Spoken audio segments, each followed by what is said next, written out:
اچھی طرح کام کریں گے یا نہیں کریں گے.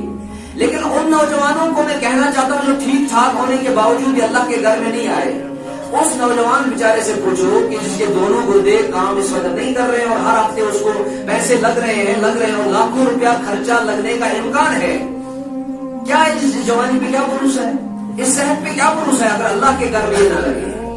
تو بزرگوں اور دوستو، یہ جو مجلس ہے ہم خوش نصیب ہیں، آپ کا وقت ضائع نہیں ہوا. آپ یہ نہ سمجھیں کہ ہمارا وقت ضائع ہوا، بلکہ نبی علیہ السلام کی ایک حدیث ہے، رسول اللہ صلی اللہ علیہ وسلم نے صحابہ سے کہا، اے میرے صحابو، تم میرے سامنے بیٹھے، میری بات سنی، میرا کلمہ قبول کیا، تمہیں ایک ہی مرتبہ مبارک کیونکہ تم میرے صحابہ ہو.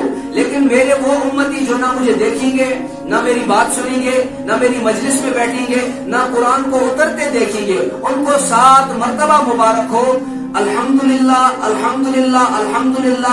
ہم اس پیشن گوئی میں شامل ہیں، اس مبارکبادی میں شامل ہیں. ہم نے اللہ کے نبی کو نہیں دیکھا، ہم نے قرآن اترتے نہیں دیکھا، ہم نے رسول اللہ صلی اللہ علیہ وسلم کی کسی مجلس میں نہیں بیٹھے، ہم نے رسول اللہ صلی اللہ علیہ وسلم کے سامنے ایمان قبول نہیں کیا، ہم نے اللہ کو نہیں دیکھا، ہم نے آخرت کو نہیں دیکھا، جنت جہنم کو، ان کے تذکروں کو اللہ کے نبی صلی اللہ علیہ وسلم کی زبان سے ڈائریکٹ ہم نے نہیں سنا، ہم نے رسول اللہ صلی اللہ علیہ وسلم کے حسین نازنین چہرے کو نہیں دیکھا. لیکن ہم پھر بھی یقین کے ساتھ، اعتماد کے ساتھ، بھروسے کے ساتھ یہ گواہی دیتے ہیں کہ لا الہ الا اللہ محمد رسول اللہ صلی اللہ علیہ وسلم، کہ ہمارا اللہ وہی اللہ ہے جو محمد رسول اللہ کا اللہ ہے. ہمارا نبی وہی نبی ہے جس کو اللہ نے نبی بنا کر بھیجا، جس کو اللہ نے رسول بنا کر بھیجا، جس کو اللہ نے انبیاء کا امام بنا کر بھیجا، جس کو اللہ نے اول آخر کا امام بنا کر بھیجا. ہم اسی رسول کو پھر بھی رسول مان رہے ہیں. ہم اس خوش نصیبی کے مستحق ہیں، اس مبارکبادی کے مستحق ہیں. کیا ہم عام انسان ہیں؟ ہماری قیمت بہت زیادہ ہے بزرگوں دوستوں، ہماری عزت بہت زیادہ ہے.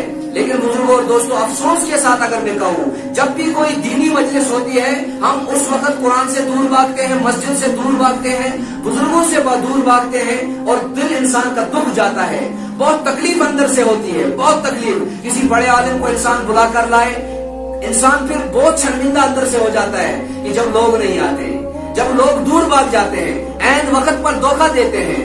بزرگوں اور دوستوں، جنہوں نے قرآن کے ساتھ تعلق جوڑا آج تک، وہ دنیا میں بھی کامیاب ہوئے، وہ آخرت میں بھی کامیاب ہوئے. ہمارا مقصد دن کا رات کا ایک ہی مقصد ہے کہ ہمارے مکاتب کے ذریعے سے، مدرسوں کے ذریعے سے، ائمہ کے ذریعے سے یہ جتنی بھی محنت ہو رہی ہے کہ امت کا ہر مسلمان بچہ، امت کی ہر عورت، امت کی ہر بہن، امت کی ہر ماں اس قرآن کو پڑھنے والی بن جائے. اس قرآن کو دیکھنا بھی ثواب ہے، اس قرآن کو پڑھنا بھی ثواب ہے، اس قرآن کو حفظ کرنا بھی ثواب ہے، اس قرآن کے مطابق زندگی گزارنا بھی ثواب ہے. بزرگوں اور دوستوں، یہ قرآن کوئی معمولی کتاب نہیں ہے. جنہوں نے اس قرآن کے ساتھ رشتہ جوڑا، تم ان لوگوں سے جا کر پوچھو. اللہ کی قسم، افریقہ کے جنگلوں میں، افریقہ کے شہروں اور بستیوں میں اس وقت بھی کچھ علاقے ایسے ہیں جہاں کے بچے ترستے ہیں، جہاں کے لوگ ترستے ہیں کہ ہم قرآن کی اس کتاب کو شکل کی صورت میں دیکھیں. ان کے پاس قرآن موجود نہیں ہے، ان کے پاس کتاب موجود نہیں ہے. ان کے بچوں کو مشق پر لکھ کر ایک آیتیں، دو آیتیں آج بھی استاد دیتا ہے، اور مشق پہ لکھ کر وہ اس کو یاد کرتے ہیں.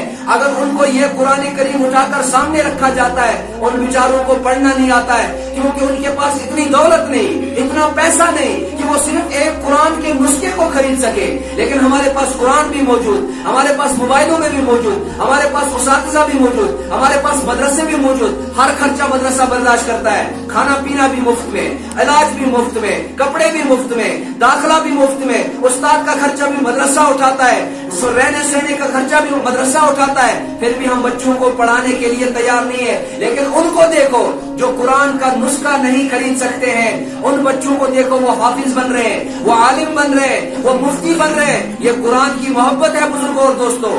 یہ وہ کتاب ہے جو لاریب کتاب ہے، جو شک و شبہ سے پاک کتاب ہے. اللہ کی قسم، آسمان زمین اس کتاب کو نہیں پکڑ سکے. اللہ کی قسم، پہاڑ اور دریا اس کتاب کو نہیں پکڑ سکے. یہ تو رسول اللہ صلی اللہ علیہ وسلم کا قلب اطہر تھا جس پر یہ نازل کیا گیا، جس پر یہ رفتہ رفتہ اتارا گیا اور جبریل امین کے ذریعے سے اتارا گیا.